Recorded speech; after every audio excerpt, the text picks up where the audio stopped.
Cara, o Milan foi enfrentar a Inter num contexto muito curioso, porque o Milan meio que em crise no começo de temporada fraco, em que se falava muito já da demissão do nosso querido Fonseca, lá técnico do Milan.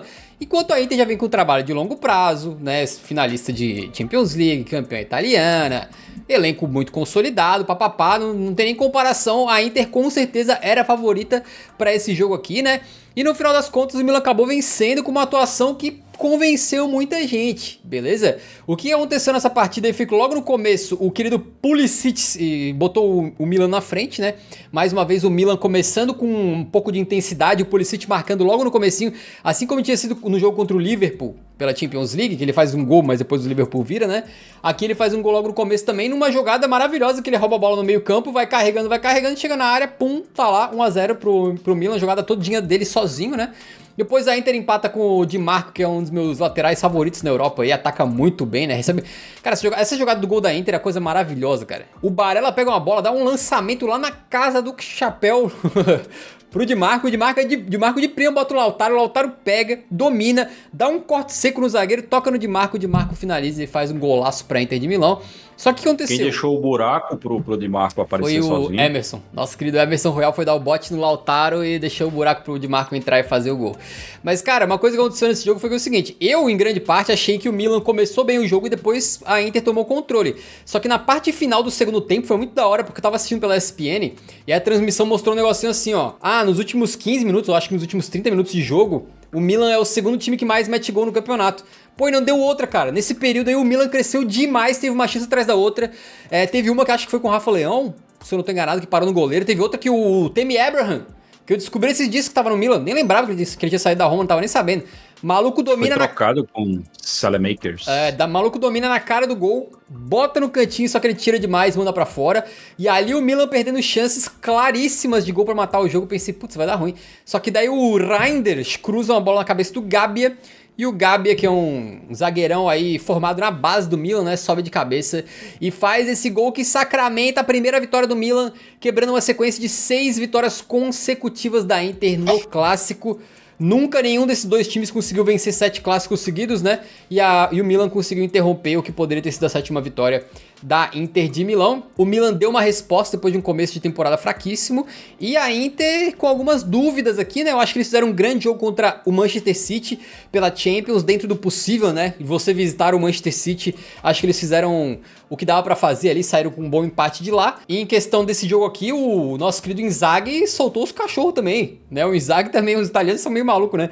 O Inzaghi chegou falando, porque os jogadores não encararam isso aqui com a seriedade que deveria. Uma coisa assim, desculpa se eu errei um pouquinho, mas é mais ou menos isso. Ele falou que a intensidade do time não foi adequada pro jogo, algo do tipo, que eles se prepararam, mas que eles não conseguiram fazer dentro de campo que eles tinham planejado. E o Milan, ele falou também, não subestimamos o Milan, mas no final das contas, cara, o Milan acho que principalmente os últimos 20 minutos de jogo ele foi muito superior, né? Teve muita chance de fazer gol e sai com uma vitória merecida. E agora é muito curioso porque o campeonato italiano tá uma doideira, cara.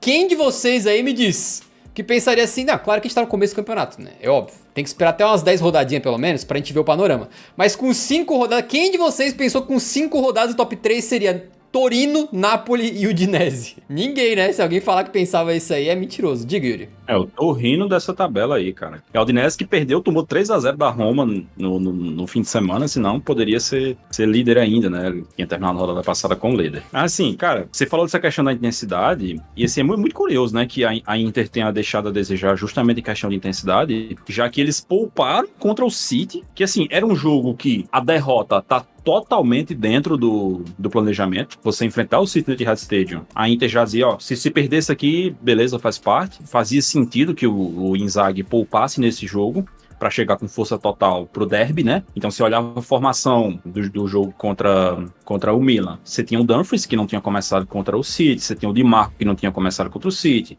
você tinha o Lautaro Martinez, que não tinha começado contra o City, você tinha a Tringa, titular de meio campo, que também não tinha começado, Mkhitaryan, Çalhanoğlu e Barella. Então a Inter poupa na Liga dos Campeões para chegar com força máxima, para chegar com os jogadores descansados pro derby, que era um jogo extremamente importante, não apenas do ponto de vista do campeonato, obviamente você vencer um clássico ali, um confronto assim grande para seguir buscando o topo da tabela, mas também do ponto de vista histórico, porque a Inter tinha a oportunidade de quebrar um recorde que já dura há quase 100 anos. De meter 7 vitórias seguidas no derby. Então, assim, é uma oportunidade de ouro, cara. Uma oportunidade de ouro que eles construíram nos últimos 2 anos, já porque antes desse jogo, a última vitória do Milan no derby tinha sido lá em 2022. E aí a Inter cria uma freguesia, que no meio dessa freguesia tá os confrontos na semifinal da Liga dos Campeões da temporada 22-23, né, que a Inter venceu os dois. E poderia agora fazer uma parada histórica, estabelecer uma freguesia nunca antes vista no confronto, e não conseguiu, né? Não conseguiu. Esse jogo ele tem 2 tempos muito, muito distintos, né? Entre eles, na primeira etapa, o Milan até começa melhor, mas não demora para a qualidade da Inter se sobressair. A Inter começar a dominar o jogo, começar a criar chances de gol. Depois do gol do Di Marco, a Inter ainda tem uma chance de virar, ainda na primeira etapa, né? Com a finalização do Thuram dentro da área, que o Maignan faz uma defesa colossal, cara. O Maignan, eu achei que o Maignan tinha tido uma lesão complicada no jogo contra o Liverpool. Sorte do Milan que ele não teve, né? Porque ele já conseguiu ser decisivo no derby della Madonnina com essa defesa no chute do Thuram. Mas na segunda etapa, cara, as estatísticas mesmo retratam isso. Ó. No primeiro tempo, você teve a Inter com 8 finalizações e o Milan com apenas 2. O Milan teve 2 chutes, um deles foi o gol do Pulisic. Cara, você pula para a segunda etapa, a Inter teve 5 finalizações na segunda etapa, de finalização realmente perigosa. Acho que teve uma do Di Marco ali, que o Maignan fez uma boa defesa. Tem uma do Lautaro que pega de prima também. Sim, também. Mas assim, não teve nenhuma chance claríssima mesmo, que nem as do primeiro tempo, com o Di Marco, que fez o gol, e com o Thuram, que o Maignan fez a defesaça. E o Milan teve 14 finalizações na segunda etapa. 4 grandes chances perdidas, pô. Exatamente. E assim, antes do Milan fazer o 2-1, eles já tinham criado algumas chances, né? Como o Pedro falou, teve a chance com o Rafael Leão, saiu na cara do gol e parou no Maignan. Teve a chance com o Tammy Abraham, que, putz, o cara sair na cara do gol no derby daquele, chutar a bola pra fora é sacanagem. Pelo menos acerta o gol, cara. Chutar pra fora é foda. Mas o gol é muito grande, como é que vai errar?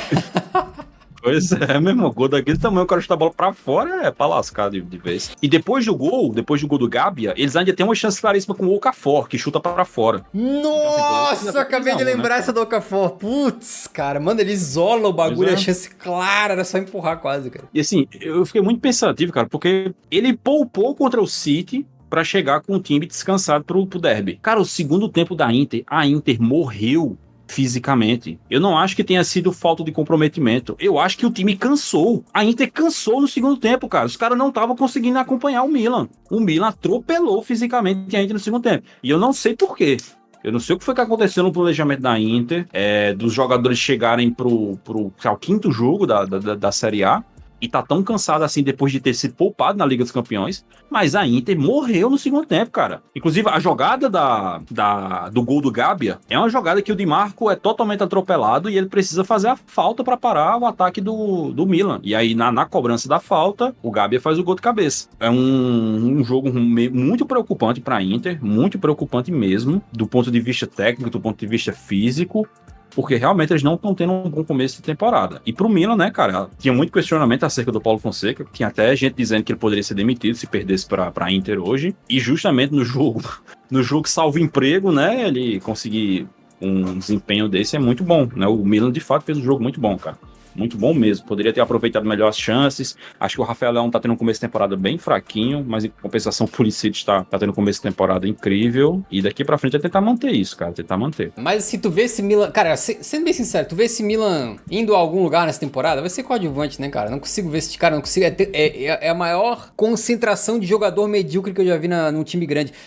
Cara, eu não digo nem medíocre xingando os caras, não tô falando que eles são ruins, medíocre na palavra mesmo, de ser mediano, sabe?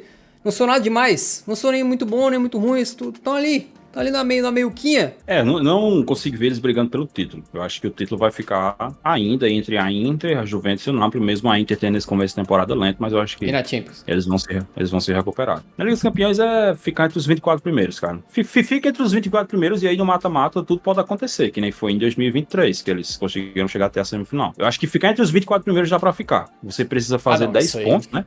Isso aí tem que se esforçar pra não conseguir, acho. Eles já começaram mal, perdendo em casa, mas assim, o Liverpool, né? O Liverpool Atlético é bem mais forte, não tem muito o que fazer, mas eu acho que 10 pontos nos 7 jogos restantes, eu acho que dá pro Milan buscar. E a Inter, não sei, cara, achei eles têm toda a capacidade de dar uma recuperadinha, um começo um pouquinho trumpicante aí, mas acho que eles têm toda a capacidade.